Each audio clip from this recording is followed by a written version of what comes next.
برج العقرب، البرج اللي الناس كلها بتخاف منه، بتخاف تقرب منه، بتحس ان هو مفيش حاجه بترضيه، مهما عملنا مش هيعجبه. آه... طول الوقت تحاول تقرب منه يهرب منك، طول الوقت تحاول ترضيه ما يعجبوش. طول الوقت تحاول تفهمه ما تعرفش. برج العقرب يا جماعه بسيط جدا.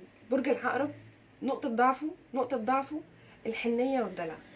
يعني عشان تكسب قلبه بجد لازم تبقى حنين جدا عليه، لازم تفهمه، لازم تدلعه، لازم تاخد بالك من تفاصيله، تعرف بيحب ايه وما بيحبش ايه.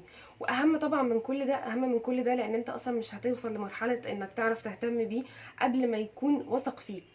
يعني الاهم من كل ده انه يثق فيك، وعشان يثق فيك لازم تبقى انت شخص مريح، لازم تبقى انت قد الثقة، لان هو هيحطك في اختبارات كتير جدا، هتعدي بليفلز كتير قوي عشان توصل لمرحلة انك اصلا تبقى قريب منه او تبقى صاحبه او تاخد مساحة من حياته.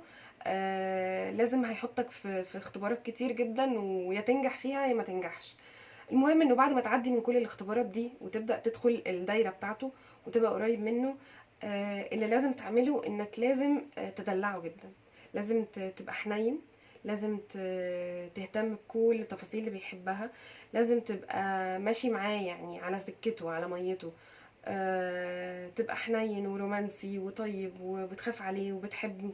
هو بيحب الحميمية، يعني بيحب الناس تبقى قريبة من بعض، بيحب العلاقات العميقة، بيحب الناس تبقى ديب قوي مع بعض. فعشان تكسب قلبه دلعه بس. ولو ما كنتش انت تدلعني مين هيدلعني؟ بس يا جماعة.